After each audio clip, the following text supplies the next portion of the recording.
जेरस में साड़ी रकम और बाकी चीज़ें उनके पास ही हैं, झुमकी 2 जोड़ी पायल और कमरबंद। और मैं अपनी मर्जी से आई हूँ उनके पास। मैंने खुद से उसको फ़ोन लगाया था और कोई हमें परेशान ना करे, ना इनके घर वालों को, ना मेरे घर वालों को। हम सब सकते हैं।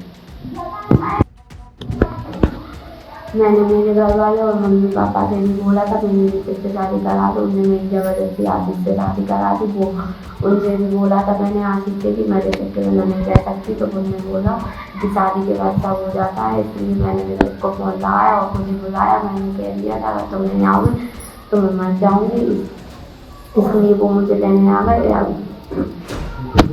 तो भैया सुने आपने, जो दुल्हनियां अभी तक बताई जा रही थी कि वे अचानक से गायब हो गई अपने शादी के बाद के रिसेप्शन से। वे कह रही कि हम गायब नहीं भय, हम तो अपनी मर्जी से गए और सिर्फ अपने गहने ले आए और कछु नहीं ले आए। मध्य प्रदेश की राजधानी भोपाल से जो मामला सामने आओ तो जिते दूल्हा के सामने दुल्हन को कछु लोग उठा ले गए थे। पहले खबर आई कि इनको किडनैप हो गओ, लेकिन बाद में पता चले कि ये तो अपनी मर्जी से गई थी अपने बॉयफ्रेंड और उनके साथी इनके संगे।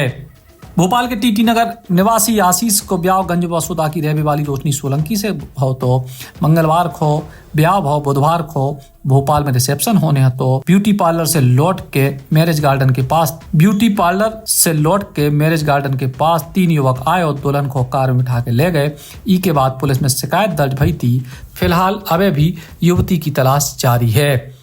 कल हमको सूचना प्राप्त हुई थी कि एक दुल्हन जो रिसेप्शन के लिए आ रही थी वो किसी दूसरी कार में बैठकर रिसेप्शन स्थल पर न जाकर किसी दूसरी कार में बैठकर चली गई है। जो दूल्हा है आशीष रजक, उसकी शिकायत पर हमने गुम इंसान कायम करते हुए जब जांच की तो ज्ञात हुआ कि दुल्हन रोशनी सोलंकी गंजवासोदा की रहने वाली थी। और मौके पर गंजवासोदा जब हमारी टीम गई तो उसने को ये ज्ञात हुआ कि रोशनी के अपने पड़ोस में रहने वाले युवक से प्रेम संबंध थे और जिसके कारण वो यहाँ शादी नहीं करना चाहती थी। इस कारण योजना बनाकर शादी के अगले दिन ही जब रिसेप्शन के लिए वो आ रही थी तो वो संभवतः उसी युवक के साथ में कार में स्वेच्छा से बैठकर चली गई। लड़के वालों ने क्या आरोप लगाया, किस तरह से, क्या दहेज लेके भागी या उसका सोना जो लेके भागी? नहीं, अभी लड़के वालों की तरफ से इस तरह की तो कोई बात नहीं आई है कि सोना या कुछ अन्य सामान लेके भागी है। चूंकि रिसेप्शन के लिए वो आई थी और वो वैसी स्थिति में ही वहां से दूसरी कार में बैठकर चली गई है। लड़की को क्या अभी तक बात हुई है ससुराल के पक्ष में? लड़की के जो घर वाले हैं उनका कहना है कि ये बात सही है कि लड़की के संबंध थे, लेकिन हमने शादी उसकी यहाँ कर दी थी।